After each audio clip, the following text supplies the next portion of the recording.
हज़रत सचल रहमतुल्लाह अलैह जो उर्स मुबारक आहे बुनियादी तौर ते सचल हिकिड़ो शाइर आहे, दानिश्वर आहे। इन जे करे उनजे हवाले उनजो जेको अदबी कॉन्फ्रेंस आहे या मुशाइरो आहे उनखे जेका आहे अहमियत ॾिनी वञे। ऐं हिन साल जेको आहे सरकारी प्रोग्रामनि में मुशाइरे जो एटम ख़तमु कयो वियो आहे, जंहिंसां सचल जे जेके पोइ लॻा आहिनि उन्हनि खे मायूसी जेको आहे नसीब थी आहे। ऐं गॾोगॾु सचल जे ई पैगाम खे आम करण लाइ खैरपुरम सचल ऑडिटोरियम ठहिरायो वियो। इन जे करे सचल ऑडिटोरियम खे ई सचल जे महफ़िलुनि सां सजायो वञे त जेको आहे बहितर रहंदो। ॿियो सचल जो जेको इस्लामी पहलू आहे, दीनी पहलू आहे, उनखे जेको आहे हिकिड़ी हथ वठी मनसूबाबंदी तहत या घटि कयो थो वञे या उनजी अहमियत खे किरायो थो वञे या ख़तमु कयो पियो वञे, उनखे मां ख़तरनाक थो सम्झां सचल जे फ़िक्र जे हवाले सां।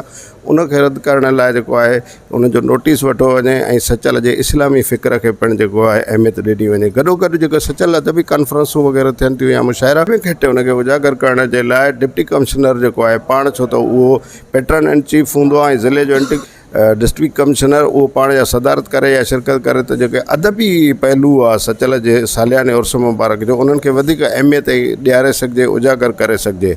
बाक़ी सचल जे फ़िक्र ते, पैगाम ते, आफ़ाक़ी जेका उनजी शख़्सियत आहे, नाम आहे, पैगाम आहे, उन ते जेतिरो ॻाल्हाइजे उहो तमामु घटि आहे। हू मुंहिंजी चयो सदियुनि खां असां ते असरअंदाज़ थी रहियो आहे, उनजो पैगाम सदियुनि ताईं असां ते असरअंदाज़ थींदो रहंदो। हीउ जेको प्यार, मोहब्बत, सहब, बर्दाश्त ऐं ख़ुदि पाण सुञाण वारो जेको फ़लसफ़ो आहे उहो सचल जे महिनतुनि जे नतीजे में हिन वक़्त ताईं आबाद ऐं पखिड़िजी रहे थो। ऐं सॼी दुनिया उन मां फैज़याब थी रहे थी, सॼी दुनिया में उनजा पंधीअड़ा अचनि था पिया।